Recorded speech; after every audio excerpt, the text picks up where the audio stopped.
par la première question qui nous est parvenue par des bien-aimés. La question, c'est par rapport à la soumission de la femme dans le mariage. C'est par rapport à la soumission. Qu'est-ce qui s'est passé? Ben, il y a un frère, deux assemblées dites de messagers.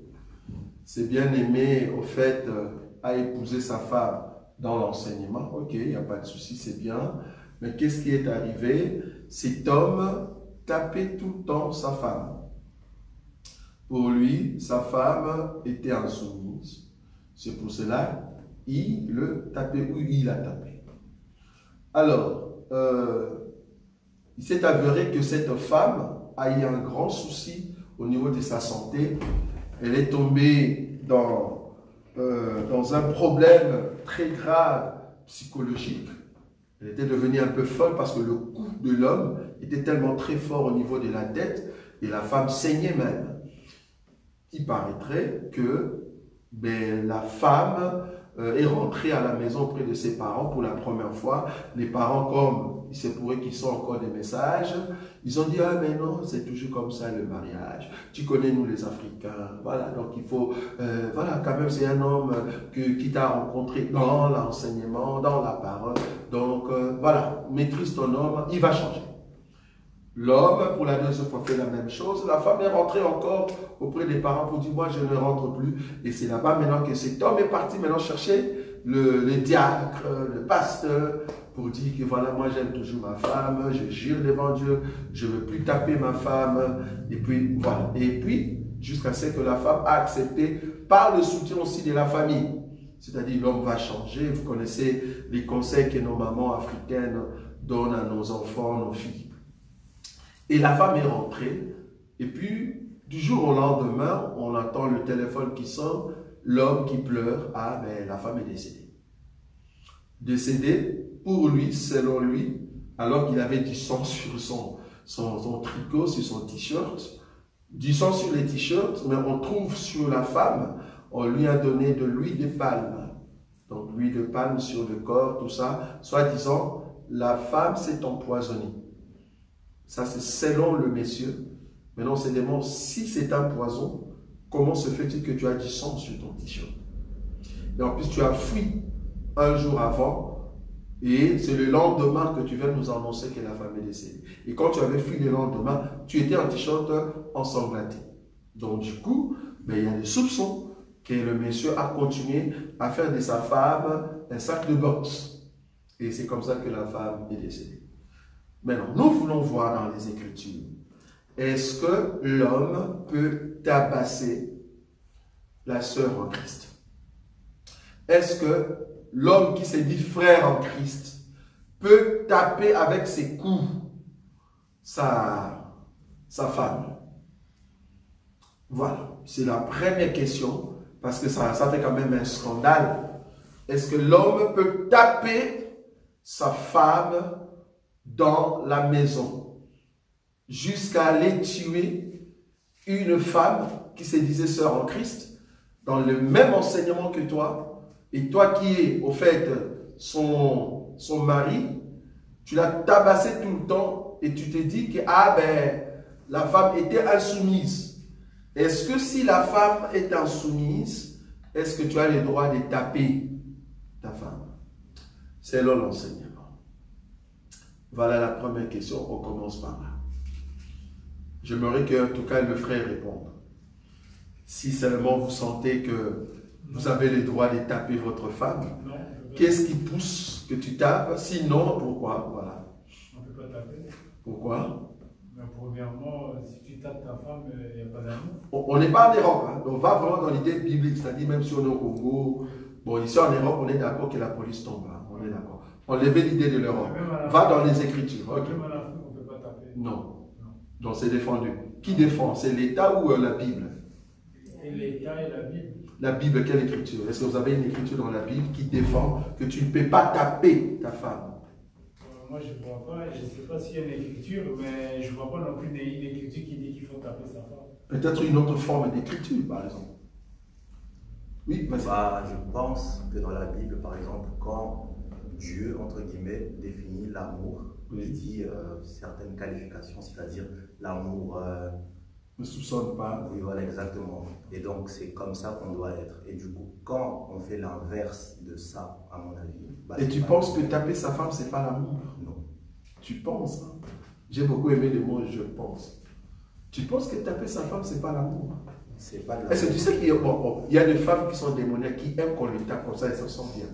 Non, il y a des femmes comme ça vous savez ou pas?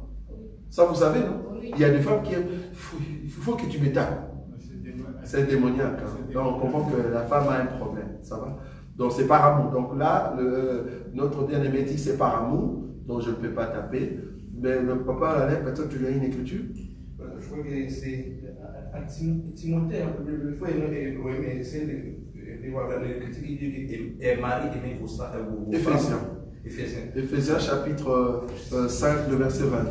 C'est là-bas que j'allais venir. Ça va? C'est ça l'écriture clé. L'écriture clé qui prouve que je ne peux pas taper ma femme. Pourquoi? Ben, c'est Éphésiens qui nous dit, hein, si tu comprends cette écriture, en réalité, tu ne peux pas taper ta femme. Ça va? Ok, on va prendre ça. Regardez cette écriture.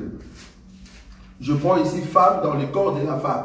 Je ne prends pas femme dans les corps des enfants. On est d'accord, hein? Je prends ici femme, conception femme, dans le corps de humain qu'on appelle femme. Mais il y a aussi les conceptions femmes, concept femme, mais dans la vie des enfants. Ça, c'est autre chose. Voilà. Ou esclave, ça, c'est autre chose. Mais je prends ici femme dans la conception du humain qu'on appelle, être humain qu'on appelle femme. Ok. Éphésiens chapitre 5, le verset 22. On commence là-bas. Femme, que chacune soit soumise à son mari comme au Seigneur. C'est-à-dire, si tu es sœur en Christ et que tu es soumis au Seigneur, ben ton mari est comme ton Seigneur. Voilà. Tu dois être soumise à cet homme-là. Car le mari est le chef de la femme, comme Christ est le chef de l'Église. Ce qui est vrai, beaucoup de femmes ne conçoivent pas cette idée que le mari est vraiment, véritablement chef. Il veut que le mari soit ami. Bon, ami, ça va dans un autre sens. Mais dans la maison, la relation entre l'autorité et la soumission, ben, le mari est le chef. Pour ça, si seulement tu es dans l'enseignement, tu vas respecter cela. Le mari est le chef. Quand on dit chef, c'est comme au boulot. Ton chef, ce n'est pas ton ami, on est d'accord? C'est ton ami si lui, il arrive à te mettre à l'aise. Mais ne te dis pas, comme il me met à l'aise, alors c'est un ami, je peux faire tout ce que tu seras viré du travail. Donc, ton chef, c'est ton chef. Donc, il y a l'écart, il y a des positions qu'il faut respecter. Et puis la Bible continue. Comme le Christ est le chef de l'Église, qui est son corps? Ah voilà, ça commence à venir. Donc, l'Église, c'est le corps du Seigneur. Le corps, comme nous sommes là, comme j'ai mon corps ici, c'est mon esprit qui est le mari, et le corps, c'est le corps de mon esprit. De la même manière, l'Église, c'est le corps du Christ. Moi, je suis les corps que j'ai, c'est le corps de mon esprit. Du coup, mon esprit ne peut pas dire à ma main, tape la joue. Je ne sais pas si vous voyez ça. Je ne peux pas donner l'ordre à ma main de taper la joue. Non. Je ne peux pas faire ça. Je ne peux pas. Ok. Mais je vais aller dans la profondeur. Qui est son corps et dont il est le sauveur. 24. Or, de même que l'Église est soumise à Christ, les femmes aussi doivent l'être à leur mari en toutes choses. On n'a pas dit souvent. J'aime ce mot-là. Quand on dit en toutes choses, on n'a pas dit souvent. Parce qu'il y a d'autres choses qui disent, non, c'est moi qui connais. Ici, toi, tu connais rien. Là, je m'impose quand même. Non, la femme n'est pas comme ça. La femme demande. C'est comme au travail. Il suggère. Il fait une suggestion. Si tu veux vraiment gagner le cœur de ton homme, ben, va plutôt dans des suggestions. Ne viens pas dans l'imposition. L'homme ne conçoit pas qu'une femme soit imposante. Tu vas rater ton mariage.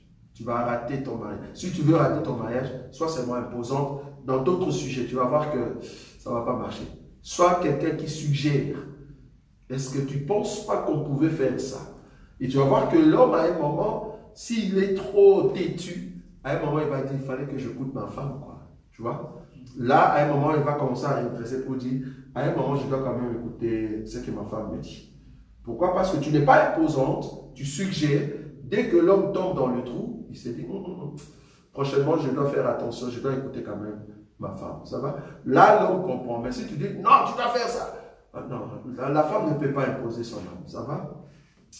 Le verset 24. Or, de même que le Christ, le verset 27. Marie, que chacun aime sa femme comme Christ a aimé l'Église et s'est livré lui-même pour elle, afin de la sanctifier. Tu ne peux pas sanctifier ta femme en les tapant. Non. Au contraire, tu la rends, au fait, incrédule, méchante, haineuse. Tu vois? Parce qu'elle va se sentir comme un papy. Et là, vouloir ou pas, un jour, elles peuvent commettre de crimes terribles. C'est comme un enfant qui a déjà atteint 18 ans, tu continues toujours à les taper. Non. La Bible, en tout cas, ne nous dit pas ça. Quand l'enfant est encore enfant, c'est là-bas que tu dois le corriger. Mais quand l'enfant a 18 ans, tu continues à les taper, vouloir ou pas, s'il fait les sports, il va répliquer, il va rétorquer. Il faut faire attention. Ça va? Donc, afin de la sanctifier en le purifiant et en la lavant par l'eau de la parole, pour faire paraître devant lui cette église glorieuse, sans tache. Quand on dit tache, ici on peut voir des bigots, des gonfles. Comment est-ce que ta femme, tu sors avec elle, elle met de lunettes noires parce que son œil là est rouge. C'est parce que tu l'avais tapé. C'est ta femme, hein, c'est ton corps. Maintenant, quand elle enlève de lunettes devant tout le monde, regarde l'œil. Je ne sais pas si tu es content, quoi. Jésus fait un effort que sa femme église soit sans tache, sans un coup. De tache, ça donne la malformation à la femme. Si tu tapes trop ta femme, tu détruis ses pensées au niveau de la tête. Une femme qui veut en tout cas qu'on puisse l'agresser, c'est une femme maudite. C'est une femme qui a des démons. Une vraie femme qui ressent l'amour, la compréhension, le soutien de son mari et la correction. Il y a des corrections verbales. Je n'en disconviens pas, il y a des corrections verbales, sans pour autant toucher sur la femme. Et en plus, ta femme, ce n'est pas ton enfant. Ta femme, c'est l'enfant d'autrui. Elle est venue pour t'aider dans la marche du mariage. Donc, c'est une personne adulte. C'est comme un enfant qui est déjà adulte. Donc, tu ne peux pas prendre de cet enfant-là qui a déjà 24 ans, et puis tu entres dans la chambre, tu enlèves la ceinture. Même si tu es mon père, ça ne passe pas. Ah non, ça ne passe pas. Même si tu es mon père, parle-moi, je comprends. Mais tu ne vas pas enlever ta ceinture pour me frapper. Non, ça ne passe pas. Et si tu veux crier sur moi, il y a une manière. Hein. J'ai déjà 24 ans, 25 ans. Je suis déjà adulte. Donc, il y a une manière de me parler. Beaucoup de parents font l'erreur de commencer à éduquer leurs enfants à partir de 16 ans, 17 ans. Erreur grave. L'enfant écoute quand il est encore petit. C'est là-bas qu'il faut trop serrer. Frapper même s'il faut, parce que la Bible nous le dit. Mais quand l'enfant commence à aller vers 14, 15, en réalité, sa tête commence à se positionner par rapport à l'éducation parentale. Donc, ce n'est pas à 18 ans que tu vas commencer à crier sur ta fille, sur ton garçon. Non, ça ne passe pas. Normalement, ça commence petit. Si tu veux que l'enfant reste à la maison un jour, qu'il ne soit pas en compagnie d'eux, permet que quand il est petit, tu serres trop fort. Tu ne sors pas. Si tu veux sortir, tu me demandes. Là, il est petit, il comprend. Mais pas à 24 ans, tu ne vas pas dire à un garçon de 24 ans, ne sors pas, ça ne passe pas. Ça ne passe pas. Il fallait commencer ça petit. Ça va? Donc ici, la femme, c'est un enfant adulte. Ce n'est pas un enfant que tu dois prendre le chicote et taper. Non, c'est une personne adulte. Donc, c'est par des paroles, tu vas au fait arroser cette femme des paroles. Jésus-Christ nous tape comment? Il nous tape en nous laissant devant des persécutions, des tribulations. Mais si réellement nous voulons prendre la façon de taper sa femme, comme le monsieur l'a fait jusqu'à tuer sa femme, en tout cas moi je dis, il a tué sa femme au niveau de la tête. tellement qu'il a traumatisé cette femme. Si la femme a pris de poison, bon, si seulement elle a pris de poison, on est d'accord qu'elle s'est suicidée, ben elle va aller en enfer, cette femme. Si la femme a pris du poison, elle s'est suicidée, cette femme va aller en enfer. Ça, c'est d'accord. Mais si la femme ne s'est pas suicidée, mais c'est toi l'homme qui l'a tué, ben voilà, toi, cet homme-là, il doit vraiment confesser sincèrement. Tu as tué la femme au niveau de la tête, et la preuve est qu'elle est devenue même folle 2 fois. Elle est partie à l'hôpital à cause de tes coups. La femme, ce n'est pas un sac de boxe. Non. La femme, c'est un humain, une aide qui vient pour te soutenir dans la marche du mariage. Et regardez toi-même, si tu étais seul, tu ne sais pas laver les habits. Hein. Tes habits sont tout le temps sales. Ça pue tout le temps. Il te faut quelqu'un qui va t'aider. Et toi, la femme, tu étais là tout le temps belle, tout le temps, mais à un moment, tu ne sais pas préparer. Tu vas apprendre bien à préparer parce que tu as quelqu'un avec qui tu dois vivre. Donc, il y a complémentarité. Et dans cette complémentarité, ben, ça démontre que chacun de nous prenne ses responsabilités. Donc, un frère qui tabasse, je souligne le mot, qui tabasse sa femme, c'est un frère maudit. C'est un frère maudit. C'est un frère qui ne comprend pas la profondeur au fait de l'amour, comme notre bien-aimé l'a dit. Tu dois aimer ta femme. Celui qui aime sa femme, en tout cas, il ne va pas lui laisser avec de rides et des taches. Parce qu'il y a d'autres sœurs, quand tu regardes comme ça dans sa vie, bon, parce que Dieu ne permet pas qu'on puisse voir des taches, mais ils ont, il y a beaucoup de nos sœurs, même ceux qui nous regardent, vous avez des cicatrices de fouet. De fouet. Donc ton mari t'a fouetté avec des ceintures, je ne sais pas moi, et tellement que tu l'aimes trop, tu n'as même pas appelé la police. C'est tout à fait normal parce que nous demandons aussi à nos sœurs, dans de tels cas, première situation, on n'appelle pas encore la police. Deuxième, on touche quand même la famille. Ça arrive pour la 3e fois, appelle la police. Oui. Appelle parce que cet homme, à 3 reprises déjà, cela veut dire que c'est un homme colérique, qui aime trop te taper. Alors un jour, tu vas mourir à la maison. Personne ne viendra à ton aide. Parce que le monsieur profite de l'enseignement pour te maltraiter. Or, nous ne sommes pas, en tout cas, d'accord pour un frère qui maltraite sa femme. C'est un péché. Un frère qui maltraite sa femme, mais tu es maudit, tu n'es pas un frère. Tu pêches, tu maltraites ta femme. Non. Première fois, on peut accepter. Deuxième fois, je vois quand même la famille. Troisième fois, non, c'est trop. C'est trop. Nous sommes en Europe, ben, j'appelle la police parce que là, c'est l'État. Ça ne va pas. Ça ne va pas. Là, tu l'as fait 3 fois. Je ne vais pas attendre jusqu'à la 7e fois. Il n'y a aucune écriture qui me dit qu'on peut me taper, moi qui suis une femme, jusqu'à ce que l'homme va changer. Je ne vois pas cette écriture-là. Au contraire, la Bible me dit d'être prudente. D'être prudente. Quand je vois ça, tu vas blesser, tu vas donner un coup à l'œil. Normalement, un homme qui aime trop sa femme, enfin, je ne sais pas si cela vous est arrivé. Je ne dis pas que nous autres, on n'a jamais fait ça. Quand on aime sa femme, eh ben, ça peut arriver, la colère. Mais à un moment, si tu as le Saint-Esprit, remarquez comment le Saint-Esprit fait. À un moment, si tu oses donner vraiment un vrai coup et qui fait vraiment mal, et tu regardes vraiment ta femme en face, tu sens comme si tu veux pleurer. Tu dis, c'est comme si c'est toi-même, tu te fais du mal en fait. Et tu prends la décision, tu dis, plus jamais, plus jamais, je vais oser te frapper. Parce que là, j'ai vraiment mal. C'est comme si on m'a tapé au fait. Ça, c'est l'homme qui aime sa femme.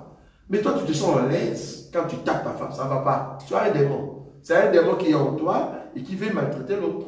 Si tu as vraiment le Saint-Esprit, quand tu oses faire pour la première fois, bon, il y a toujours une première fois dans ta vie. Hein, donc voilà. Il y a toujours une première fois dans sa vie. Tu as osé. Mais si tu as le Saint-Esprit, tu diras non. Plus jamais je vais lever ma main sur toi. Non. Plus jamais. Parce que ce que je fais, je ne le fais pas. Je ne le ferai plus. Oui, Myriam. Juste par rapport à ça, donc la femme qui s'est fait frapper par son mari plusieurs fois, est-ce qu'elle peut demander le divorce? Ah, très bien, très bien. Est-ce qu'une seule sœur en Christ, on est ici un sœur en Christ, pas femme. Bon, moi j'aime toujours faire la distinction. On parle ici pour le chrétien. On est d'accord? Est-ce qu'une chrétienne qui est dans cette situation, est-ce qu'elle peut demander le divorce? Non. C'est-à-dire devant un mari agressif qui se disait frère, mais c'est un boxeur Mike Tyson avec un démon de coups terribles sur la face. Précision. Hein? Tirer, charger sur le nez. Et puis le nez béni. Voilà. Un tel frère soi-disant, est-ce que je peux demander le divorce? C'est-à-dire à plusieurs reprises, les messieurs me tapent tout le temps. Est-ce que je peux demander le divorce? Non. C'est ça? Non. Pourquoi? Pourquoi? Sauf qu'il y a des frères en Christ. Oui. Si c'est un frère en Christ qui est dans cet évangile, si vous êtes dans le même évangile, toi, la sœur, tu n'as pas le droit de demander le divorce. Séparation. Tu peux demander la séparation. Je ne sais pas si vous avez compris ça. Il y a une différence entre divorcer et se séparer. Le frère, d'abord, c'est un frère qui se disait frère, mais on a vu que le fruit qui émane de cette personne, c'est un fruit très agressif. C'est-à-dire, la vie de la sœur est en danger. Tu as le droit de te séparer, mais pas de divorcer. C'est quoi un divorce? Un divorce veut dire, je romps la relation. Or, toi, la sœur, tu ne peux pas rompre la relation. Pourquoi? Parce que le monsieur qui était un monsieur se disant frère, c'est un menteur. C'est un démon que toi, tu n'avais pas bien vu peut-être dans la prière. Il est entré dans le mariage avec un mensonge. Donc, du coup, mais ma séparation, je ne rentre plus avec toi. Je reste dans mon côté, mais je ne demande pas le divorce. C'est à toi de voir. Je répète, le divorce, c'est quoi? J'annonce au monsieur, toi et moi, c'est fini. Je pars à la mairie, je ne veux plus rester avec cet homme, c'est fini. Je dis aux parents, remettez si possible son argent ou toi, ne comptez plus que cet homme est mon mari. Ça, c'est le divorce. Tu n'as pas le droit de faire ça, mais tu as le droit de te séparer. Comme un Corinthien, Myriel dit, c'est où? C'est quoi ces enseignements? 1 Corinthiens chapitre 7. 1 Corinthiens chapitre 7. 1 Corinthiens chapitre 7. Ok, je commence à partir du premier verset et on descend calmement. Ça va? Ou ce qui concerne les choses au sujet desquelles vous m'avez écrit, je pense qu'il est bon pour l'homme de ne point toucher de femme. Mais toutefois, pour éviter la débauche, que chacun ait sa femme et que chaque femme ait son mari. Que le mari rende à sa femme ce qu'il lui doit. Vous savez déjà, qu'est-ce que le mari doit à la femme? Parce que si la femme ne trouve pas cela, elle a le droit de divorcer. Hein. Ça, on est d'accord ou pas? Oui. Ça, on marchande même pas. On sait que l'homme doit à la femme.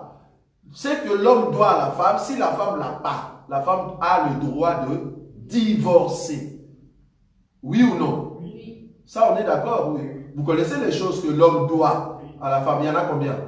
3. Ça va? Oui. Très important. Si la femme n'a pas ça, la femme a le droit de quitter, de sortir de ce mariage-là, si vous êtes dans l'évangile. Donc, la Bible dit... Excusez-moi, juste moi, je ne sais pas les trois trucs. Ah, il y a une autre question qui s'ajoute. En fait, il y a 3 choses, on peut le lire, hein, on peut le chercher. Voilà, ça se trouve, je crois, frère Owen, tu peux nous chercher ça. Donc, si tu tapes conjugal, ça va se trouver vers Lévitique, je crois. Donc, tape conjugal. Ouais. Ou nombre conjugal, quelque chose comme ça. Le droit conjugal.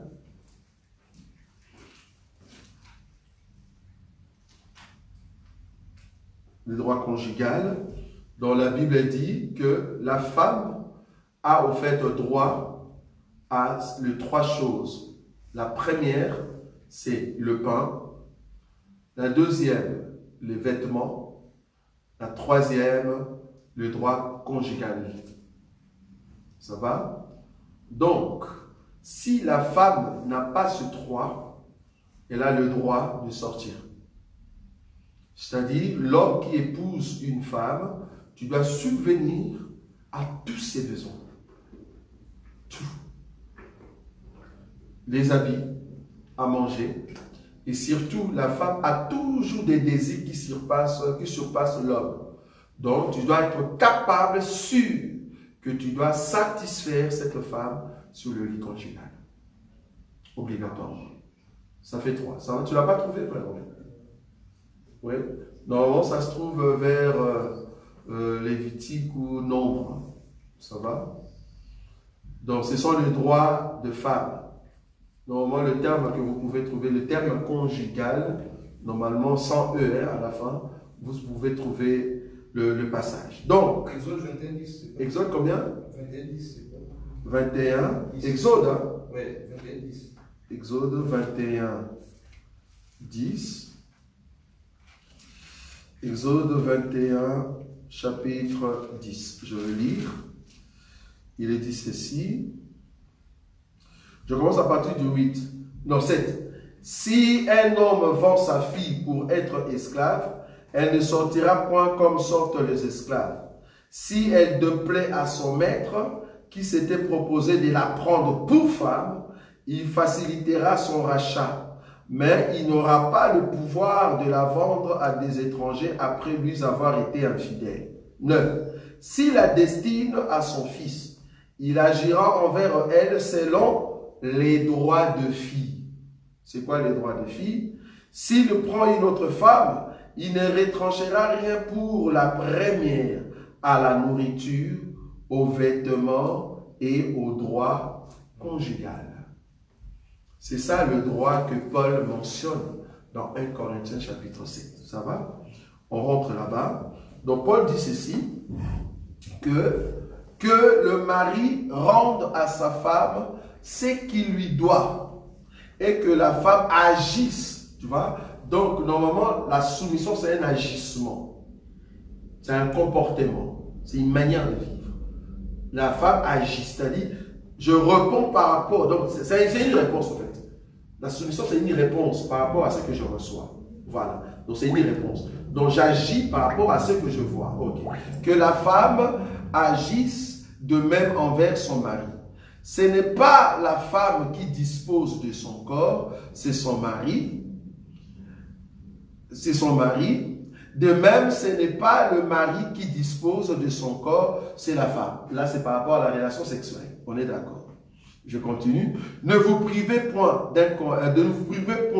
l'un de l'autre, si ce n'est d'un commun accord, pour un temps afin de vaquer à la prière, puis retourner ensemble, de peur que Satan ne vous tente en raison de votre manque de maîtrise. Je dis cela par condescendance, je n'en fais pas un ordre. Je voudrais que tous les hommes soient comme moi, mais chacun tient des dieux un don particulier, l'un d'une manière, l'autre d'une autre. 8. À ceux qui ne sont pas mariés et aux veuves, je dis qu'il est bon de rester comme moi, parce que Paul n'était pas marié. Ok. Mais s'il manque de maîtrise, d'eux-mêmes, qui se marient, car il vaut mieux se marier que de brûler. Là, il parle par le désir du corps ou de la chair. Verset 10. À ceux qui sont mariés, c'est là-bas maintenant il commence. À ceux qui sont mariés, le ceux-là représente quoi? Le chrétien, ce ne sont pas des païens. Nous sommes dans l'église ici. Paul donne cette recommandation à l'église. C'est-à-dire à ceux qui sont mariés, pas les païens, ceux qui sont à l'église. Voilà. À ceux qui sont mariés, j'ordonne. Quand Paul ordonne, c'est par l'esprit qu'il ordonne. Ça va? J'ordonne, non pas moi, mais le Seigneur, voilà, donc c'est le Seigneur, que la femme ne se sépare point de son mari. Ok? Si elle est séparée, on n'a pas dit ici divorce, hein, on est d'accord. Hein? Donc elle a commencé, elle n'a pas dit divorce, parce que divorce, c'est le Seigneur qui en parle. Hein? Tu donneras la lettre des divorces, ça c'est le Seigneur. Mais Paul parle de séparation. Que la femme ne se sépare pas de son mari. Si elle est séparée, donc du moins il y a une possibilité. Oui. Si elle est séparée, qu'elle demeure sans se marier. Ah, donc il y a quand même possibilité de se séparer Mais tu ne vas pas te marier, tu attends. Et qu'est-ce que tu fais après? Ou, c'est une possibilité. On est d'accord. Soit tu peux rester comme ça, tu ne te maries plus, ou, donc c'est une possibilité. Donc la deuxième possibilité, c'est quoi? Ou qu'elle se réconcilie avec son mari. Muriel a bougé. Ou qu'elle se réconcilie avec son mari et que le mari ne repudie point sa femme. Donc ici, il y a la possibilité de se séparer. Mais si tu te sépares, tu ne te maries pas. C'est là-bas qu'il y a un grand souci. Parce que beaucoup ne sauront pas maîtriser leur corps sans se marier jusqu'à ce qu'elles vont tomber dans l'adultère. Parce que si tu es séparé, ben on te considère à peu près comme marié. C'est-à-dire qu'il y a encore un lien qui te lie. Okay. Là, nous sommes dans un couple chrétien. Je martèle ça. Nous sommes dans un couple chrétien. Quand tu te sépares comme ça avec ton homme, ben l'homme ne va pas te répudier non plus. Je ne sais pas si on voit ça. Hein? Toi, ta femme, tu dis, je me sépare. On est d'accord? La Bible dit, comme la femme s'est séparée, que toi, tu es chrétien, toi l'homme. La Bible rajoute là en bas que le mari ne répudie point sa femme. Beaucoup ne voyaient pas cette pensée-là. Beaucoup pensaient que la femme a dit, mais on se sépare des corps, on se sépare parce que j'ai maltraité. Alors moi, je peux prendre une femme. Non, la Bible n'a pas dit ça. Vous êtes dans un couple chrétien, chrétienne. Donc, le mari ne peut pas non plus aller prendre une autre femme. Tu ne peux pas répudier ta femme parce qu'elle a dit, je me sépare de toi. Mais change de comportement. Parce que la réconciliation veut dire quoi? Ben, change. Si tu ne changes pas, comment il y aura réconciliation? Réconciliation veut dire réparation, on est d'accord, non? Tu as réparé ta position, alors là, je viens réconcilier pour que je rentre ensemble. Ça va? Mais si la femme dit, je divorce complètement, alors là, c'est un autre cas. Là, on va maintenant chez Jésus. Oui? Juste une petite question. Et en cas d'infidélité? Ça c'est autre. Là, on n'est pas là-bas. Là, tu touches à un autre cas. Ici, nous sommes dans les cas, comme la sœur Muriel l'a dit, cas de coup. Là, il n'y a pas infidélité. Infidélité, tu veux dire, c'est-à-dire, la femme a connu un autre homme. Ça, c'est autre chose. On n'est pas là-bas. Ici, on est vraiment dans les comportements de l'homme envers sa femme, l'atrocité de l'homme envers sa femme. Et la femme décide de se séparer. Parce que la question de la sœur, c'était, est-ce qu'elle peut divorcer? Or, une chrétienne ne divorce pas. Divorce en cas, comme tu as dit, de l'infidélité. Ça, c'est autre chose. Ça, c'est pas là-bas que nous sommes. Mais ici, quand je dis infidélité, il y a déjà des hommes des dieux, des hommes trop ancrés dans l'écriture. Ils nous ont dit, il n'y a pas une écriture qui dit que l'homme ne peut pas... comment ils disent? Ils disent que la femme ne peut pas repudier, repudier son mari. C'est-à-dire, parce que le mari a fait l'adultère, toi, la femme, tu ne peux pas repudier ton mari. C'est ça, non? Ils disent ça. Dans d'autres assemblées, bien que l'homme a couché avec d'autres femmes, toi, la femme, tu n'as pas le droit de repudier ton mari. Mais si la femme couche avec un homme, toi, l'homme, tu as le droit de répudier sa femme. Ils disent ça. Alors, ils oublient que Jésus qui a donné cette recommandation, Jésus étant Dieu, il a dit ça pour les hommes qui ne peuvent jamais tromper leur femme. Parce que Jésus n'a jamais trompé sa femme. Nous, Église, nous ne pouvons pas répudier Jésus, on est d'accord. Jésus non plus ne peut pas nous répudier parce qu'il sait très bien que nous l'aimons. Nous n'allons pas coucher avec un autre homme. Lui non plus, il ne va pas coucher avec une autre femme. C'est dans ce sens-là que Jésus ne martèle pas en sait que la femme peut se répudier son homme. Maintenant, si vous dites que la femme ne peut pas répudier son homme, c'est à l'homme de répudier la femme, là, vous dites que l'homme peut aller trouver une autre femme, il a le droit. Il a le droit, ou soit s'il le fait, alors il a le droit de demander pardon. Mais là, il peut le faire plusieurs fois. Voilà, ça ne change rien. Alors, si tel est le cas, il faut nous montrer l'écriture. Il faut nous montrer l'écriture. Donc là, ce n'est pas posé. Parce que Jésus étant Dieu, il sait très bien que l'homme qui est chrétien ne peut pas coucher avec une autre femme. Tu es un menteur, donc tu étais un faux chrétien, un faux frère. Voilà. Donc ici, allons dans la pensée de la sœur Muriel. Quand la sœur voit qu'il y a trop de coups, première fois, deuxième, troisième, mais la sœur a le droit de se séparer. Quand on dit se séparer, elle a le droit de rentrer dans leur maison, dans la maison de ses parents. Et là, si toi, homme, tu viens, ça veut dire que tu viens pour la réconciliation. On est d'accord, non? Si tu viens pour la réconciliation, viens pour un changement. Viens pour un changement. Et là, comprends que tu m'as traumatisé. Tu m'as traumatisé. C'est comme si la soumission qui était en moi, ben, ça a diminué. Quoi. Tu m'as tapé déjà 3 fois. Je reviens et tu veux me taper encore pour la 4e fois, bien que tu as réconcilié. Alors là, ça ne va pas, ça ne marche pas. C'est là-bas qu'il y a le grand souci. Ça va? Donc, du coup, nous n'autorisons pas aux frères de taper des sœurs, de tabasser des sœurs.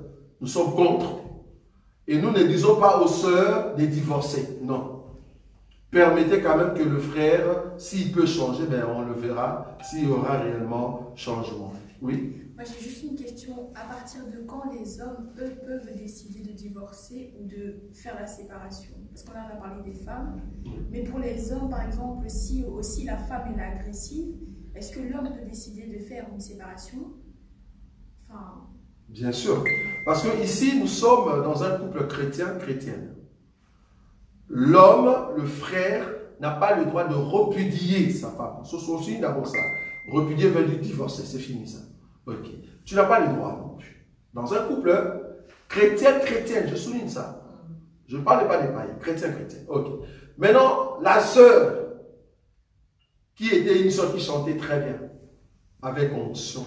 Jésus. Jésus. Mais c'est une femme qui tabasse son mari à la maison. C'est une femme agressive. Ça va? Bon, quelque part, peut-être l'homme ne veut pas te toucher, mais en réalité, si l'homme décide... Bon, les femmes qui sont agressives, souvent, c'est ici en Europe. J'ai bien dit souvent. Je n'ai pas dit qu'au Congo, il n'y en a pas. Souvent, c'est en Europe. Pourquoi? Souvent, c'est en Europe parce que la femme sait très bien qu'à part le mari qui est à la maison, elle a eu un autre mari qui s'appelle les policiers. Tu comprends? Elle a, au fait, un autre... On n'a pas mis le truc. Oui. Donc, elle a, au fait, un autre mari qui s'appelle policier. C'est-à-dire, si tu me touches, j'appelle la police. C'est comme si tu me touches, j'appelle mon mari, quoi. Tu comprends? Si tu me touches, j'appelle mon mari. Tu comprends? Donc, c'est seulement ici en Europe. Elles savent qu'il y a une loi qui dit que tu ne peux pas te taper. Tu vois? Dès que la police arrive, la première des choses que la police fait, c'est quoi? L'homme sort. Il ne pose même pas la question de savoir comment c'était. Non. Même si tu dis que c'est elle qui a commencé, ils s'en foutent complètement. Ils ne regardent pas, ils protègent directement la femme. Parce que dans leur tête, la femme est un être faible. Donc, protégeons d'abord la femme. Donc, du coup, vouloir ou pas, mais la femme est protégée par la police. Tu vois? La femme est protégée par la police. Mais pourquoi? Parce que c'est le mari, deuxième mari de cette sœur. Mais si c'est vraiment une sœur en Christ, nous, dans notre évangile, si tu es bien avec ton mari, ben, ne prône pas trop la police à tout le temps à la maison. Tu vois? Petite discussion. Ah, d'ailleurs, c'est toi qui vas souffrir. D'ailleurs, non, tu vois, tu attires toujours l'image de la police. Si tu as le cas, on doit se séparer. Bon, tu vas te séparer pour aller où? Toi, tu es ici en Christ. Tu as des mauvais esprits ou quoi? Tu veux te séparer pour aller où? Donc, tu as un autre homme. N'importe quelle discussion comme ça, on va se séparer. Si tu es le cas, on ne va plus continuer. Tu vas aller où? Donc, tu as un autre homme. C'est parce que tu te sens en position de force. En position de force par la police et la loi belge, par exemple. Tu vois? Donc, du coup, ici, l'homme aussi a les droits, sœur Myriel. A les droits de se séparer parce que, voilà, il ne veut pas te toucher par rapport à l'enseignement, peut-être. Mais il comprend que tu as un mauvais esprit parce que, deux fois, je conseille toujours à mes frères, quand tu vois que la sœur commence à te maltraiter au niveau de la tête, mets tes chaussures, mets ta veste, sors. Ben oui, parce que tu vas te mettre dans une condition où tu vas la cogner et puis c'est pas bon. C'est mieux qu'elle continue. Alors, ce n'est pas une sœur. Parce qu'elle continue, mais à un moment, tu te dis, mais qu'est-ce que je fais, quoi? Seigneur, pardonne-moi. Mais si la sœur n'a pas ça dans sa tête, il y a un grand souci. Ça va? Donc, l'homme aussi peut se séparer. Oui? Juste une question qui n'a rien à voir. Concernant les vêtements, je me demandais... Les vêtements? Le fait de s'habiller. Oui. Est-ce qu'une femme ou un homme, à la plage par exemple, une femme peut se mettre en maillot de bain et un homme, est-ce qu'il peut se mettre en short et montrer le haut de son torse? Donc ça c'est une question dans le cadre vestimentaire. Oui. Ça va? Donc on va en toucher. Donc ici, est-ce qu'il y a encore des questions concernant le mariage par rapport à cet homme? Il y a une question là-bas? Oui. Ici, oui, c'est Donatella qui demande, elle dit, donc l'homme qui est agressif, il frappe toujours sa femme, mais il ne s'occupe pas d'elle. La femme doit chercher ses parents pour s'occuper d'elle. Dans ce cas, elle peut demander le divorce. Ah, là ça change. Là il y a une augmentation, c'est-à-dire il y a un droit de la femme qui n'est pas respecté. Vous êtes d'accord? Oui. Hein? Parce que je vous ai dit ici que la femme a le droit de divorcer si elle ne reçoit pas ses droits. Oui. On a dit ça ici. Oui, oui. Mais là, on est d'accord. Bon, déjà, tu ne satisfais pas ta femme. Et tu tapes quand même ta femme encore. Mais tu es audacieux. Ça dit, tu ne donnes pas à ta femme le vêtement. Moins encore la nourriture. Et d'ailleurs, tu ne travailles pas. Tu ne vas pas au boulot. C'est la femme qui travaille, qui va au boulot. Mais tu oses quand même cogner. Ah, tu es audacieux. Semble-tu audacieux. Donc là, tu oses quand même. Si tu es notre frère, en tout cas, première fois, on va te dire, frère, si vraiment tu aimes cette femme-là, arrête de cogner ta femme. Parce que tu mets dans sa tête l'idée de rébellion. Elle va se révéler un jour. Parce que pour le moment, tu ne travailles pas. Tu ne lui donnes pas à manger, moins encore les vêtements. C'est elle, parce que par amour, hein, c'est elle qui travaille. Je parle de femme, hein. Je ne parle pas d'une amie que tu as mis à la maison. Non, je parle ici d'une femme que tu as épousée. Okay. Toi, tu ne travailles pas. Et c'est elle qui travaille et qui amène l'argent, mais tu la tapes quand même, tu es audacieux. N'ose pas faire ça. Mets-toi dans la position d'un homme. Toute l'autorité entre tes mains. L'argent, parce que l'argent c'est le pouvoir. Va travailler, trouve le pouvoir et subviens aux besoins au fait de ta femme. Mais un homme qui ne vient pas aux besoins, qui ne subvient pas aux besoins de sa femme et qui tape encore sa femme, ah mais non, ben... Je ne vois pas comment tu peux rester dans ces mariages si tu es ma fille et si tu es chrétienne. Je ne vois pas. Parce que, je veux dire, le frère n'avait pas bien compris le mariage ou il n'avait pas l'enseignement du mariage. Voilà. Une autre question? Oui, encore Donatella demande, comme l'homme doit 3 droits à la femme, la femme de son côté, elle doit quoi à son mari? Non. La femme ici... Elle doit quoi à son mari? Elle doit juste soumission.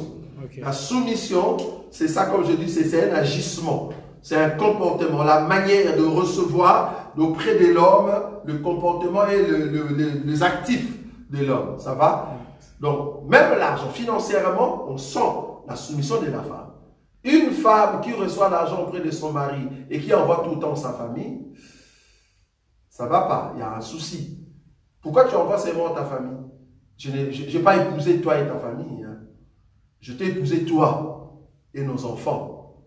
Donc, si tu veux envoyer l'argent à ta famille, tu me demandes. Hein. Je dois savoir. Il ne faut pas le faire dans les coulisses. Non. Nous sommes à deux. Même moi étant mari, parce que je viens avec mon argent, parce que nous sommes une société, parce que, regarde, en ce qui concerne le corps, nous sommes partenaires. On est d'accord? Qui dit partenaire, c'est-à-dire il y a des partenariats. Ok. Là où il y a le partenariat, c'est-à-dire il y a fondation de l'amour. Là-bas, je dois quand même te dire, ok, voilà, ben, je proviens à 1500 € pour aider maman parce qu'elle était souffrante. Je te le dis.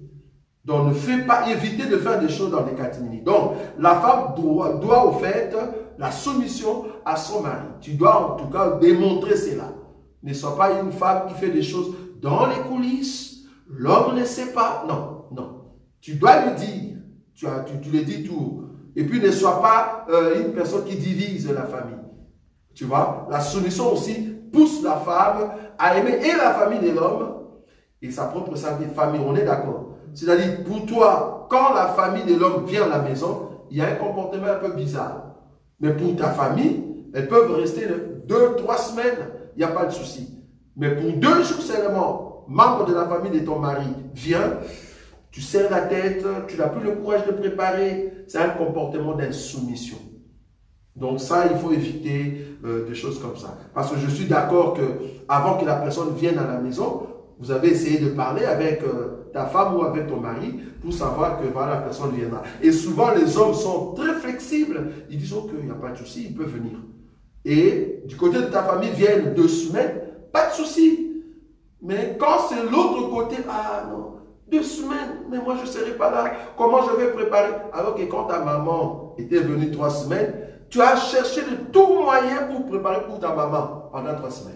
Mais pour la maman de l'autre, toi, depuis ces 3 jours, tu trouves des raisons. Ah non, je ne serai pas là, je vais travailler. Tu connais les travails ces derniers temps. Là, on comprend. C'est un comportement d'insoumission. Oui. Mais Donatelle elle demande encore, comme l'homme doit... Oh, pardon.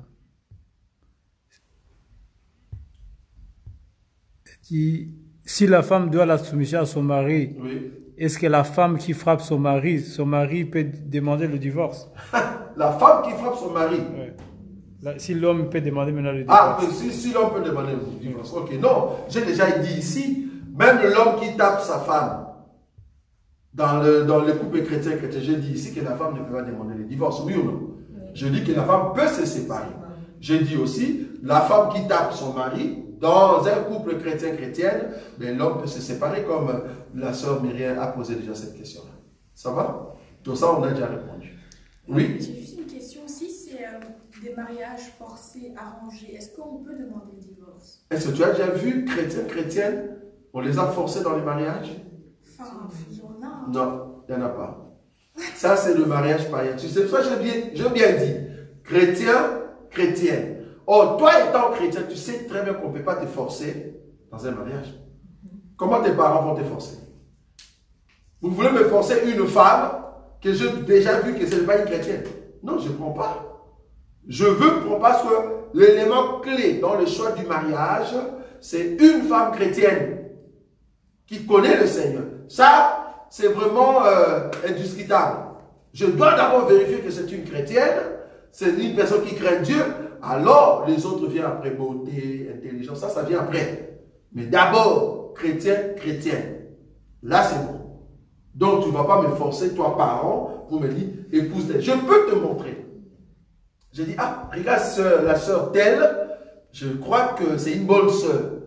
Est-ce que tu ne sais pas? Voilà, moi étant parent, je peux, tu vois, pour faire un arrangement. Mais moi étant parent chrétien, je sais très bien que la sœur, voilà, j'ai déjà vu des qualités, quoi. Mais je ne te force pas. Non, parce que tu es chrétien. Ça va? Non, je ne te force pas. Oui. La question du mariage. Dans les questions du mariage. Parce que l'autre a relevé que couple les alliés, comment ça s'appelle? Partenariat. Oui, dans le couple, c'est une question de partenariat. Ce qui, frère, a sali que ça la dépense, sur les dépenses, soit ça dépense sans oyeba. Si le frère dépense sans te dire, sans te donner aussi l'explication. Non, déjà, ah, il le fait déjà et puis il te donne l'explication après. Oui. Ah, mais non, normalement, non. Non, parce que s'il fait ça, toi maintenant essaye de repliquer la même chose.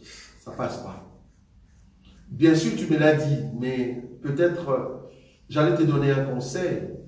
Au lieu de prendre la somme, l'utiliser et me dire après, peut-être j'avais une autre vision de cette somme-là. Moi, je me disais que tu as 3000, alors que tu as déjà fait la dépense de 1500. Moi, dans ma tête, je vais au boulot avec la pensée des 3000, alors qu'il reste que 1500. Et tu viens me dire après.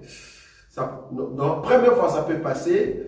Deuxième fois, je commence à me dire, est-ce que cette femme, pourquoi elle est venue dans le mariage, tu vois? Troisième fois, non, ça passe plus. Donc, c'est mieux, avant de faire quelque chose, asseyez-vous. Maintenant, le problème ici, il faut se dire aussi, à chaque fois que nous sommes assis pour traiter ça, il y a toujours un qui dit qu'il y a toujours un non. Tu vois? C'est-à-dire, il est toujours pessimiste. Tu vois? Pessimiste à fond. À chaque fois que vous venez pour dire, on va prendre 500 pour faire ça, il y a toujours un nom qui sort. Il faut commencer à donner des explications. Tu vois? Il y a des gens comme ça. Mais remarquez que si c'est son côté, il n'y a pas de nom. Ça, il y a quand même l'égoïsme. Parce qu'il faut traiter aussi les cas de l'égoïsme dans les couples. Il faut les traiter aussi. Là, c'est un cas égoïste. C'est-à-dire, ton comportement à toi, tu soutiens tout ce que toi tu penses. Bon, tu es égoïste. Parce que si moi je dis de dépenser avant de te le dire, tu ne vas pas aimer. Mais toi, de ton côté, tu as quand même fait. Sans me dire. C'est pas bon, c'est égoïste. Donc, à un moment, il faut vraiment. C'est ce qu'on appelle l'harmonie.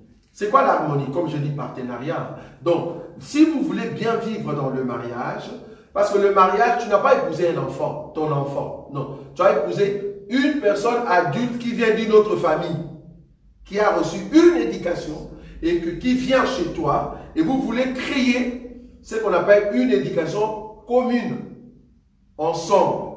Donc, ça demande de l'harmonie. C'est-à-dire, on va harmoniser ça, non. Ça, oui, on peut garder. Ça, voilà, jusqu'à ce que vous allez, il y aura compatibilité.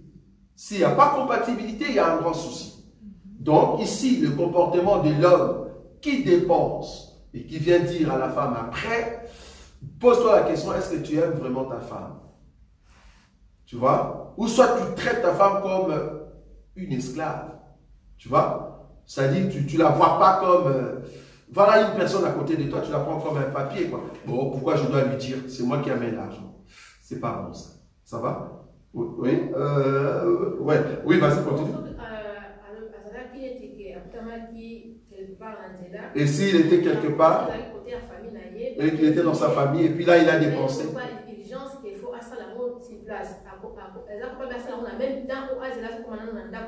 Oui. Très bien. Et s'il s'avère qu'il s'est trouvé dans la famille, dans sa famille, dans la famille de, auprès de ses parents, ou soit dans sa famille, là où il est sorti, et que, voilà, il fallait faire une sorte de dépense, est-ce qu'il peut le faire et il vient te le dire après? Oui et non. Oui, pourquoi? S'il y a une urgence. S'il y a une urgence, ben, je n'avais pas de choix. Je le fais. Et je savais que je vais te le dire. Ça va? Mais s'il n'y avait pas urgence, je ne suis pas obligé de donner à mes parents. Je dis, mais attendez, ben, je vais rentrer à la maison et je veux réfléchir. Je vais vous en... Là, tu dis, au fait, je vais quand même en parler à ma femme. Tu vois? Mais s'il y a vraiment une urgence sur place, mais je n'ai pas le choix. Donc, voilà, j'ai aidé rapidement, sinon la personne va mourir, quoi. Voilà, j'ai donné. Mais je sais très bien que je vais quand même en parler à ma femme. Non, s'il n'y a pas d'urgence. Donc, je rentre d'abord, j'en parle à ma femme et on voit quel budget. Voilà, parce que les parents peuvent demander 1500. Bien sûr, j'ai 1500, mais il y a d'autres occupations à la maison. On a des factures à payer. Hein. Il y a des habits pour les enfants. Il y a des chaussures des enfants, surtout des garçons, qui sont troués là. Donc, il faut acheter. Il y a beaucoup de dépenses. Donc, le parent demandait 1500, mais voilà, je pense, avec ma femme, on essaie de voir, ben, 1500, on ne saura pas, ben, donne par exemple 700 par exemple. Voilà. Donc, essaye d'en parler. Donc, s'il n'y a pas d'urgence, donc il ne faut pas le faire. Ça va? Oui. Oui, donc moi, c'est juste une question pour être sûr. Hein. Oui. Par exemple, en cas de conflit. Oui. Mais un conflit, on ne va pas dire un conflit dispute, mais passif. C'est-à-dire des arguments, l'un apporte des arguments, l'autre apporte des arguments qui sont tous les deux valables. Par exemple, où est-ce qu'on va mettre les enfants à l'école, oui. ou on va acheter plutôt cette maison, on va faire ceci. Il y a des arguments qui, pour ou contre, qui sont valables des deux côtés. Qui a le dernier mot? Est-ce que c'est l'homme? Très bien. Les opinions, tu parles de là, tu es dans des opinions. C'est-à-dire, là, quelle est l'opinion qui prône? Ok. Je crois que dans un couple chrétien-chrétienne, vous deux, vous êtes censés avoir l'enseignement. Ce qui prône dans vos opinions, c'est la pensée de la parole. Supposons, moi je veux mettre mes enfants dans une école néerlandophone. Ça va? Moi étant mari. Pourquoi? Parce que je vois les avantages du côté néerlandais. Mais toi, ma femme, tu dis non, non, non, moi je veux francophone. Ça va? Je crois que dans les opinions, ce qui est bien, il faut le faire avec douceur. Surtout si tu sais que ce que toi tu penses est vraiment capital, ne force pas. Parce que si tu forces, il y aura tension. Et quand il y aura tension, il y a fissure. C'est pas bon. Tu peux ramener la personne, comme la Bible a dit, hein, Dieu, je crois qu'on peut continuer, hein, dans 1 Éphésiens 1, Jésus nous arrose par la parole. Tu vois ça? Jésus arrose l'Église par la parole. Je crois que l'homme a été créé pour parler. La femme a été créée pour écouter. Aborde ta femme. Si tu veux que ton opinion prône, tu dois savoir comment parler à ta femme. Si tu parles avec un esprit arrogant, voilà, c'est moi l'homme. Fais attention. Il y a des moments où il ne faut jamais dire c'est moi l'homme. En fait, il y aura une rébellion. Tu vois? Tu veux imposer ton opinion, mais il y a une manière. Jésus, pour imposer son autorité sur nous, il nous arrose avec des conseils. Si tu n'écoutes pas, il te laisse. Va, tu vas tomber. Parce qu'il connaît tout. C'est un omniscient. Tu vois? Mais toi, l'homme physique, tu n'es pas omniscient. Qui te dit que les enfants qui vont aller à l'école néerlandoise, réellement, ils seront bien? Tu ne sais pas. Je vais donner mon cas. Hein. Par exemple, quand nous on était en Hollande, hein, parce que la Hollande vous connaît, nous, on vient de la Hollande. Personnellement, vu que je dis, le néerlandais, c'est une langue chinoise, pour moi, il faut que les enfants apprennent bien le français. Du coup, ce sont des Congolais quand même, donc ils doivent avoir cette manière de parler fluide, le français, quoi, voilà. C'est ce que moi, je pensais.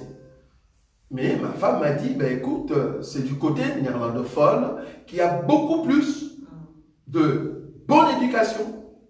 Et surtout, ils suivent les enfants vraiment dans la profondeur. Ça, moi, je ne le voyais pas au départ. Tu vois. Mais je n'ai pas imposé, mais je voulais à tout prix qu'on amène les enfants. Mais après, j'ai laissé. Mais aujourd'hui, je vois la différence. Un enfant qui étudie à Charleroi, tu ne vas pas l'accompagner avec un enfant qui étudie à Louvain, frère. Essaye seulement de voir. Un enfant qui est à Charleroi, vas-y, appelle-le, amène-le à la maison, amène-le chez toi. Regarde la différence entre tes enfants qui sont à Louvain. Tu vas comprendre directement, il y a une différence. Regarde le niveau de la mathématique. La façon qu'on martèle sur le cours chez les néerlandophones et chez les francophones. Regarde seulement. Même dans nos boulots. Va seulement dans nos boulots. Regarde la largesse que font le wallon et le flamand. Les flamands sont durs, ils travaillent, ils bossent. Mais les autres, non. Ils sont là, ils viennent au boulot comme s'ils ne veulent pas. Quoi. Ils parlent trop. Voilà. Tu vois? C'est vraiment des comportements comme ça. Donc, à un moment, il faut dire, il ne faut pas t'imposer, sinon tu vas rentrer dans le trou. Toi et la famille. Ce sont des opinions. Les opinions, c'est discute. Donc, dans des discussions comme ça, normalement, on est d'accord que ce n'est pas là-bas que la femme va dire, je divorce. Non, pas dans des petites choses comme ça, s'il te plaît. Il y aura toujours des tensions, on est d'accord. Et d'ailleurs, la Bible a déjà dit que la femme, c'est comme de gouttes d'eau qui sortent d'un robinet. Et ça ne cesse pas. Tu vois? Ça dit, tu es calme, mais tu sens l'eau qui fait tac, tac, ça tombe tout le temps. Ça, c'est une femme. Donc, la Bible détermine déjà que la femme est comme ça. Donc, si tu épouses une femme, c'est comme si tu as épousé des cris. Une personne qui va commencer à te tourmenter. Donc, tu acceptes ça. Tu écoutes et puis tu dis, bon, je vais traiter ça. Ne dis pas, oh, moi, j'ai épousé une païenne qui parle tout le temps. Elle est créée comme ça pour parler tout le temps. C'est toi qui n'as pas compris, c'est pas une femme. Quoi. Voilà, tu n'avais pas compris. La femme est créée pour parler. Une femme qui ne parle pas, mais elle a des mauvais esprits. Quoi. Elle doit parler. Voilà, elle doit parler. Elle a été faite pour parler. Toi, l'homme, tu as été fait pour, quand elle parle, tu écoutes et tu observes. Et tu juges. Ça, c'est l'homme. Il ne faut pas dire, ah non, pourquoi tu ne veux pas? Non, laisse-moi calme. Laisse-moi calme, mais quand c'est une femme, elle doit commencer à crier. Et à un moment, quand je dis crier avec modération, on est d'accord. Mais je dis, elles sont créées pour parler. C'est ça la Bible. Donc, à un moment, c'est toi l'homme maintenant qui prend tout ce qu'elle dit et tu juges. Qu'est-ce qui est bon? Parce qu'en parlant, il y a des choses qui sont bonnes et celles qui ne sont pas bonnes. C'est à toi maintenant l'homme. Dieu t'a donné la capacité de détecter. Non, nous sommes des détectives. De détecter le bon. Et c'est là-bas que tu tires, tu dis, ok. J'ai compris tout ce que tu as dit. Tu vois, là, tu reviens et même sa tête est posée. tu as d'accord, je suis d'accord avec toi, ici, là, là, mais là-bas, je ne suis pas d'accord avec toi. Pourquoi? Regarde conséquences. Ça, c'est un homme maintenant. Tu vois? L'homme ne discute pas avec la femme, non, on ne discute pas. Si tu trouves que ça ne va pas, mets tes chaussures, sors. Quand tu reviens, vous allez parler calmement. Ça, c'est l'homme. Donc ça, il n'y a pas de séparation, on est d'accord. Ce sont des opinions. Mais ici, on est vraiment dans les cas de coups, atrocités, ça, c'est autre chose. Ça va? Oui? Moi, j'ai une question. Si maintenant, par exemple, tu as une femme et que, par exemple, tu veux aider, mais qu'elle, par exemple, elle est radine. Tu veux l'aider comment? Non, toi, tu veux aider. Aider la famille? Non, aider, par exemple, la famille ou des amis. Ou des gens à aider. La femme, elle est radine. Aider les amis. Ça peut être amis ou la famille ou quelqu'un qui a un besoin. Bon, un bon conseil. Ça, c'est un conseil. Si tu veux aider les amis, à tout moment, parle avec ta femme.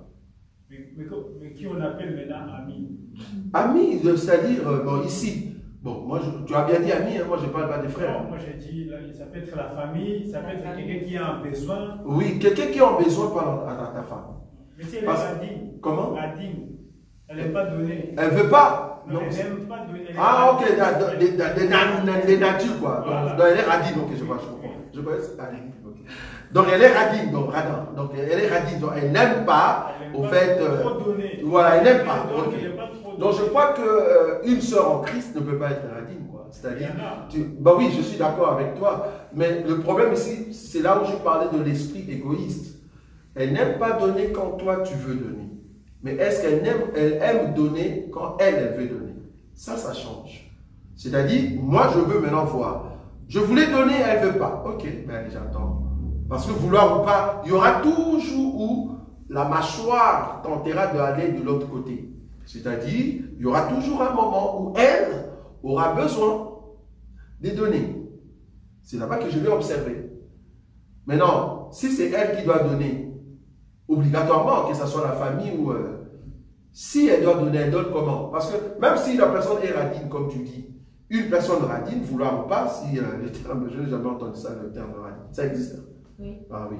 Donc une personne radine, si la personne est radine, comme tu le dis, mais est-ce que pour sa propre famille, elle peut être aussi radine? Je ne sais pas. Il y a des femmes comme ça. Parce que bon? dans un couple, oui.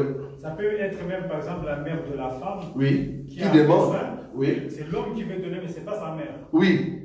Ben oui, mais toi tu veux donner, mais que dit la femme? C'est-à-dire la fille de cette maman-là. Elle est radine, la femme. Elle ne veut pas. Non, ça veut dire quelqu'un qui est radine, ça veut dire quoi? Ça veut dire que peut-être on va voir quelqu'un qui a un besoin.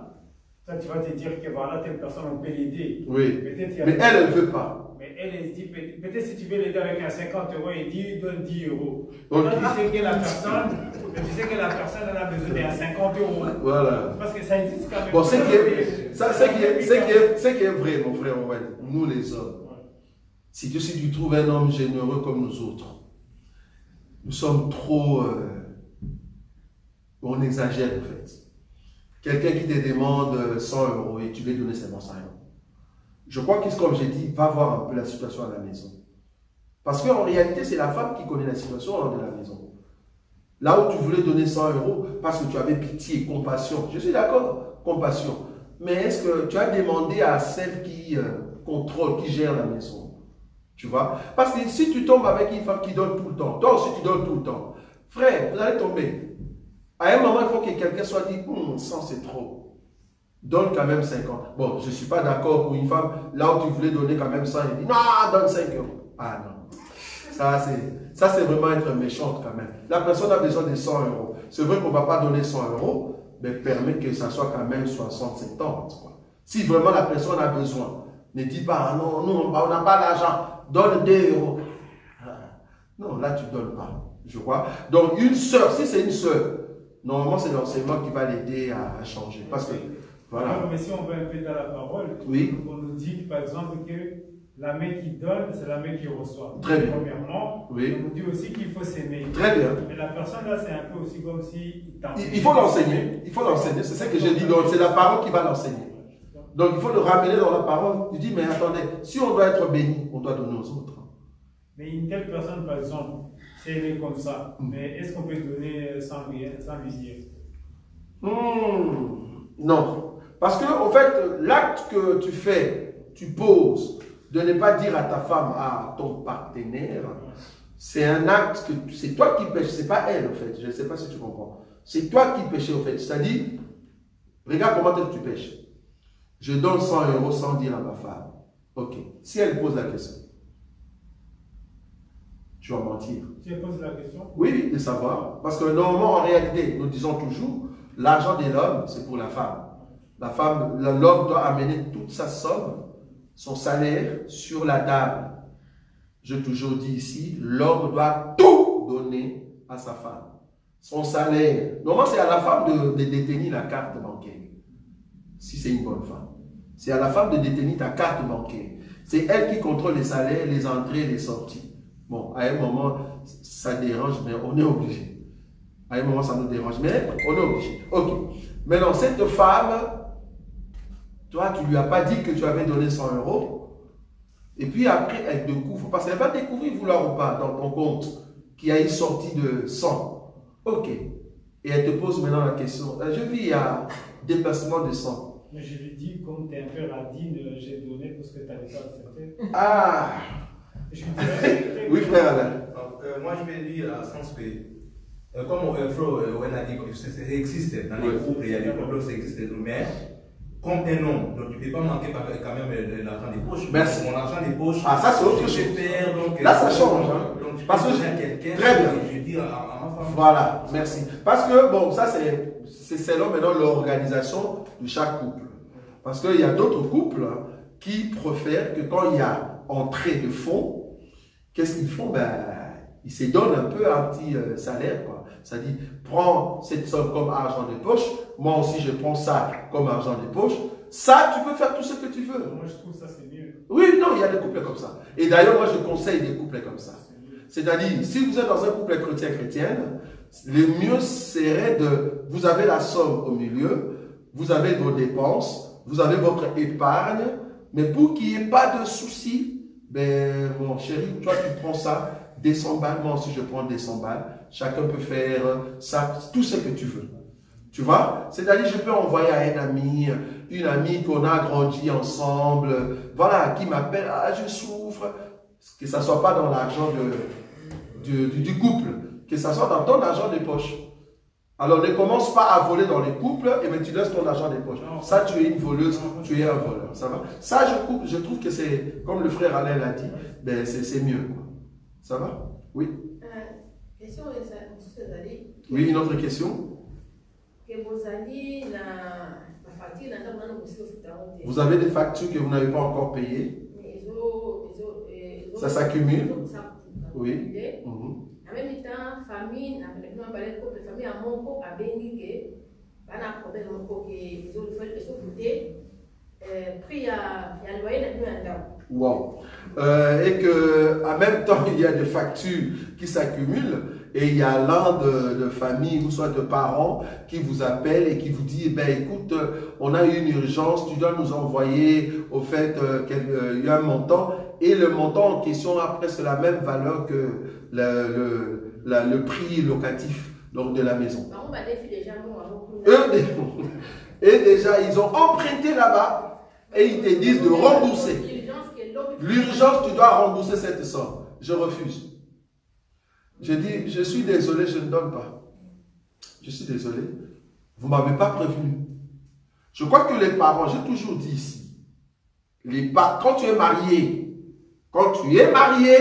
je le répète encore aujourd'hui, si tu es marié et que tu es dans notre évangile, frère, sœur, les parents ne sont plus dans le premier rang. Les parents, les enfants, ils sont dans le même rang. Et voire même, les enfants peuvent aller au-delà des parents, tes enfants à toi. Pourquoi? Ce n'est pas aux parents, ce n'est pas aux enfants d'amasser pour les parents. Les parents t'ont mis au monde, pourquoi? Tes parents t'ont mis au monde parce qu'ils voulaient avoir un enfant. Ce n'est pas parce que toi tu voulais venir. C'est-à-dire c'est à eux de prendre soin de toi. Maintenant que tu es dans ton mariage, tu gères ton mariage, s'il y a un cas de parents, parlez-en à ton mari, à ta femme. Ne dis pas à ta femme, toi tu n'aimes pas mes parents. Non, non, ne dis pas. Parlez-en, traite ça calmement comme il y a une urgence. Aïe, aïe, traite ça. Donc, les parents ne peuvent pas t'utiliser comme une vache à lait. C'est-à-dire, nous avons déjà emprunté, envoie-nous 2500. Je refuse, je ne donne pas. Je vais vous envoyer 5 euros. Voilà. Comme ça va vous apprendre. Prochainement, vous ne pouvez plus faire ça. Je ne suis plus à la maison, je suis chez moi avec ma femme et mes enfants. Donc, à chaque fois que vous voulez faire quelque chose, avisez-moi. Comme ça, moi, j'ai le temps d'en parler à ma femme ou soit à mon mari. On traite ensemble et c'est comme ça que nous verrons comment nous pouvons subvenir aux besoins des parents. Et je souligne, ce n'est pas une obligation d'aider ses parents. Ce n'est pas une obligation. Ce n'est pas aux enfants d'amasser, c'est aux parents d'amasser. Oui.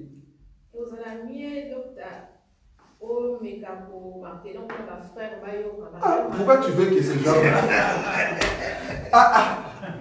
Elle veut que je martèle ça pour les frères.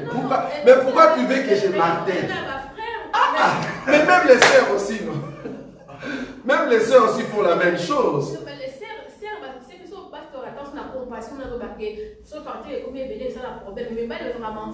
Ah oui, bon, je suis d'accord avec toi, mais je crois que c'est les deux côtés. On doit marteler ça pour les sœurs, on doit marteler ça pour le frère. Je crois que je touche de tous côtés. Il y a aussi des frères qui se soucient des factures à la maison. Je ne sais pas si vous savez ça. Il y a des frères qui se soucient de factures à la maison et que la sœur, la maman, elle s'en fout. Elle a besoin de Versace, sac Versace, tu vois, collier, bijoux terribles, tu vois. Voilà. Donc, ce n'est pas seulement les hommes, c'est aussi les femmes. Donc, il faut vraiment dire ça, même pour nos sœurs. Oui, sœur Myriel? Oui, moi j'ai juste une question parce que vous venez de dire que les enfants, ils n'ont pas décidé de les mettre au monde, mais que c'est nous qui leur... C'est le parent. Oui, et je voulais juste savoir si dans le mariage, est-ce qu'on doit faire passer du coup nos enfants avant notre mari, ou alors c'est d'abord le mari après les enfants? D'abord le mari. Pourquoi? J'ai envie de savoir pourquoi. C'est ton chef. Marie, c'est ton chef. Si tu oses, déjà, le fait déjà d'aimer trop les enfants, le mari moins, tu prépares la nourriture, tu donnes aux enfants. Le mari vient et dit, va faire ton fouf. Non, c'est la soumission. D'abord les chefs. Et d'ailleurs, quand tu prépares, tu vois, quand tu prépares, tu as fini de préparer. Tout ce qui est au-dessus là, tu enlèves d'abord pour le mari. Donc déjà dans ta conscience, tu donnes trop de valeur à ton mari. Et je te dis, Dieu va te bénir. Mais si tu dis, je mets d'abord pour les enfants, et lui il reste avec tout ce qui reste, tu vois, tu diminues ton mari. Donc déjà dans ta tête, tu diminues ton mari, sans le savoir. Donc le mari vient en dernière position. D'abord mes enfants, moi et mes enfants. Il faut faire attention. D'abord le mari et après les enfants. Ça va? Ben on est pour ça à la fin, oui? C'est le frère Emmanuel Afoulaoula. Oui. Il dit, qu'est dit de la femme qui travaille et qui ne respecte pas son mari? Qu'est dit de la femme qui travaille et qui ne respecte pas son mari? Bon, il faut amener, c'est une sœur, hein? Il faut amener cette sœur ici, on va la délivrer. On va prier pour elle parce qu'elle a des démons terribles. C'est parce que tu commences à travailler, voilà, tu commences à minimiser ton mari, quoi. Tu vois? Or, tu es aide. Parce qu'il y a d'autres sœurs, vu que le mari ne travaille pas, ben, elle ne montre pas son salaire à son mari. Il y a des sœurs comme ça. Elle n'aime pas, mais elle veut contrôler le salaire de son homme. Mais son salaire à elle, non. Tu vois? Pourquoi? Ben, elle se met dans la position de... Parce qu'en réalité, bibliquement parlant, la femme n'a pas été appelée à travailler. Ça, vous savez, non? Ça, vous savez ou pas? Oui. Oh. Vous ne voulez pas? Ok, je vais marteler là-bas. On va prendre 5 minutes. La femme n'a pas été créée pour travailler, aller au travail. Non. La femme, en réalité, a été créée pour rester à la maison, manger l'argent de son mari. Maintenant, s'il arrive, s'il savait que la femme travaille, comme tu travailles et que moi, je t'ai donné la preuve, normalement, c'est l'homme qui permet que sa femme puisse aller travailler. Toi, tu ne peux pas dire, moi, je dois travailler. Qui es-tu pour m'empêcher d'aller travailler? Tu n'as pas le droit de dire ça. C'est à moi de te dire, tu peux aller travailler. Parce que si j'ai beaucoup d'argent, non, tu ne travailles pas, tu restes à la maison. Même si tu as étudié, tu restes à la maison. Mais si je trouve que des finances, il n'y en a pas assez, mais qu'est-ce que je fais? Je dis non, tu peux m'aider, tu vois, aide. Maintenant, quand tu ramènes ton argent, même si tu gagnes plus que moi, non, ton argent, tu le ramènes, tu mets sous la table. On se met à deux et on gère. Donc, il ne faut pas dire, non, mon argent, ça c'est mon argent. Toi, tu as ton... Non, non, c'est pas comme ça. Parce que tu es aide, c'est comme si on a envoyé à l'enfant d'aller travailler, mais qui est encore sous tutelle, vous voyez, sous tutelle de ses parents. Or, cette femme est soumise à son mari. Donc, la soumission veut dire, tout ce que tu fais, tu dis à ton mari. C'est-à-dire, tu pars au travail, dès que tu viens, à la fin du mois, tu dis, mon chef, mon Seigneur, je croyais que la sœur Myriam allait dire Amen. Mon chef, voilà mon salaire. Voilà, j'ai gagné autant. Comment est-ce qu'on peut organiser pour la maison? Voilà. Ça, c'est une femme soumise. Mais une femme insoumise, elle ne dit rien. Son argent, comment elle dépense, elle ne te dit pas. Mais toi, de 500 €, elle a de l'œil là-dessus. Là, il y a un grand souci. Ça va? Donc, je crois qu'une telle femme, frère Owen, non, c'est une sœur qui a, en tout cas, des mauvais esprits. Il est 20h05, je ne sais pas si on doit continuer. Oui, dernière question, oui. sœur Myriel. Moi, en fait, j'ai un peu du mal avec question de soumission parce Oui. que je me demande à partir de quand alors on est maître de soi-même, si c'est l'homme qui doit tout décider alors que Dieu nous donne déjà nous-mêmes la possibilité d'avoir le libre arbitre de choisir, enfin, le choix qu'on a envie de faire de sa vie. Très bien. Et là, je ne comprends pas pourquoi c'est l'homme qui va dire à la femme tu vas travailler ou tu ne vas pas travailler. Enfin... Libre arbitre, comme tu le dis, c'est quand tu es seul. C'est-à-dire, on ne t'a pas acheté. Parce qu'en réalité, le mariage, c'est un achat. Ça va? On a acheté un terrain, un champ. La femme est représentée comme un champ. Et que l'homme est représenté comme le propriétaire du champ. Donc, je viens acheter le champ et c'est à moi de décider ce que je fais avec mon champ. Dans la parole.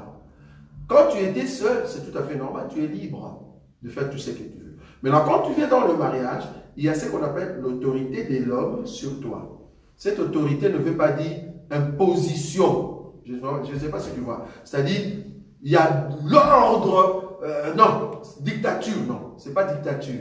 C'est juste que ce que tu fais, tu n'es plus seul. C'est comme un enfant. Un enfant qu'on a mis au monde, quand tu es encore un enfant, tu ne sors pas comme tu veux. Tu vois ce que je veux dire? Bien que tu es être humain, mais tu ne sors pas comme tu veux. Mais quand même, si l'enfant veut aller se laver, en réalité, le parent ne sera pas tout le temps pour te dire va te laver, tu vois. Mais à un moment, l'enfant va prendre conscience que c'est l'heure d'aller me laver. Il ne va plus commencer à demander à maman, est-ce que je peux aller me laver? Non. Donc à un moment, tu es libre, tu vois, libre arbitre, mais libre dans la maison des parents. Il y a quand même une autorité sur toi. Donc, une femme qui est dans le mariage est soumise. Quand on dit la soumission ici, c'est-à-dire, je ne suis plus seul. Il y a quelqu'un qui est à côté de moi et qui chapeaute ma personne. Donc, ce que je veux réaliser, ce que je veux faire, des décisions personnelles qui peut avoir l'impact dans notre union, c'est mieux que j'en parle à mon mari. C'est dans ce sens-là qu'il faut voir la chose. Donc, je ne parle pas de soumission du genre, je dois m'agenouiller, voilà, je ne sais plus, mais décider moi-même. Est-ce que, Marie, chérie, est-ce que je peux peigner les cheveux? Non, c'est pas ça, tu vois. Donc, est-ce que je peux mettre? Non. Je crois que vous deux, vous êtes soumis, je dis chrétien, vous êtes soumis à la parole.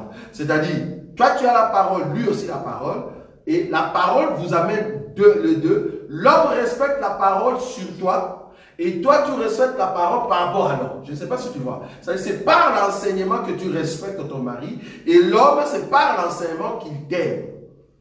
Donc, il a des principes bibliques qui lui poussent de t'aimer dans des conditions bibliques. Et toi, il y a des conditions bibliques qui te poussent à être soumise à lui par rapport à la parole. Supposons, peut-être c'est là-bas que je vais terminer. L'homme que tu as épousé te dit, mets-toi en mini-jupe, on va aller dans une fête d'importe, tu vois. C'est mon ami d'enfance, mais j'aimerais qu'on voie la beauté, tu vois. Mets-toi en mini-jupe. Tu as le droit de refuser. Je ne sais pas si tu vois maintenant comment ça change. Pourquoi tu as le droit de refuser? C'est parce qu'au-dessus de cet homme, il y a ça. Or, toi, tu es chrétienne, tu sais très bien que la Bible te dit que tu ne peux pas te mettre en mini-jupe. Tu comprends là où je suis?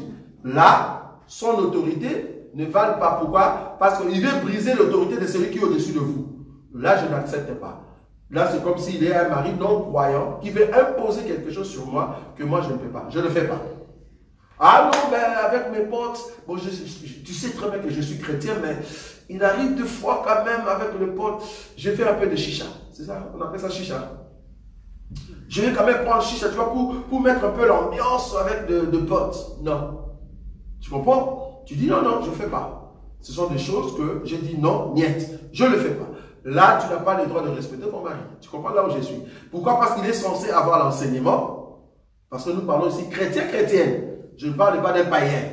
Et quand je dis chrétien ici, je ne parle pas d'une personne qui va à l'église. Non, une personne qui met en pratique la parole de Dieu.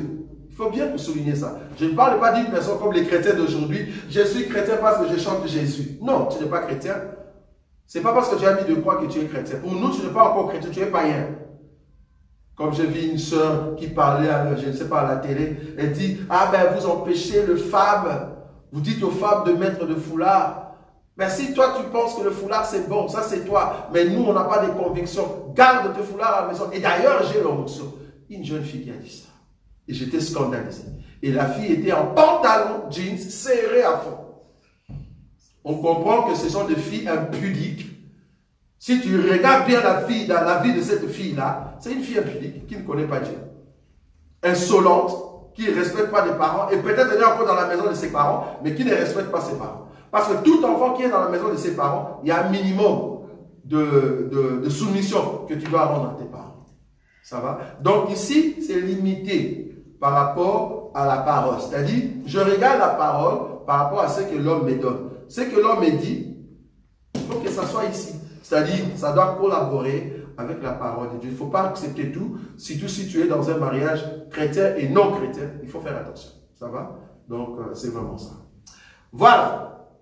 Nous avons terminé. Que Dieu vous bénisse.